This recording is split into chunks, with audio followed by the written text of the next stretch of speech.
लाग्यो, नारदको कार्य पनि पुरा भयो। नारदजी लाग्नुभयो, के बनाउने गरिन्थ्यो, कोठा बनाउने गरिन्थ्यो। त्यो कोठालाई कक्षा भनेर भनिन्थ्यो। किन होला?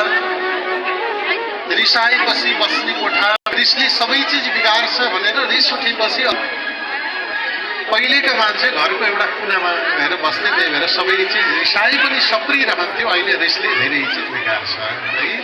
रिस हो सबको शत्रु, रिसले सब नासिनी, रिसले चल्छ झगडा, रिसैले सब भासिनी। रिसले सबै चिज बिगार्छ। शत्रु खोज्न जानु पर्दैन, रिसाउनु भयो भने उही शत्रु बढेका बढै हुन्छ। रिसाएपछि सबै चिज बिग्रन्छ। त्यसको दमन भनेको मौनता हो, एकान्त हो, एकाग्रता हो। त्यही भएर माता पार्वती एकान्त कक्षमा निवास गर्नुभयो। देवादिदेव महादेव भगवान भक्तलाई दर्शन दिएर कैलाश आउनुभयो। माता पार्वती रुष्ट भएको थाहा पाइहाल्नु।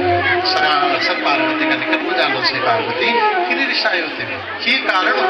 कारण त केही छ, मलाई बताऊ पार्वती भन्दै गर्दा माता पार्वती भन्नुहुन्छ, हे भगवान माया गर्नु छ भन्ने मैले ठान्दथेँ, सत्य बोल्नु छ जस्तो लाग्दथ्यो, मनको कुरा पढ्नु छ भन्ने मैले सत्य ठानिरहेकी थिएँ, तर यी सारा झुट रहेछ भगवान भनेर निवेदन गर्न थालेँ।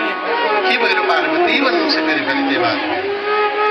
किन रिसाएकी हो? कारण त बताऊ।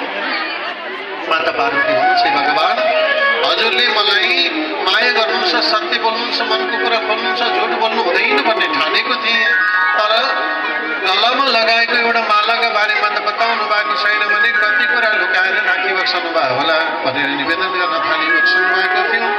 माता पार्वतीलाई देवादेव महादेवले निवेदन गर्न थाल्नुभयो, हे पार्वती मैले तिमीलाई यति एउटै कुरा लुकाएको थिएँ, त्यो पनि तिमीलाई दुःख लाग्छ भनेर तिमी सुन्न चाहन्छौ भने बताऊ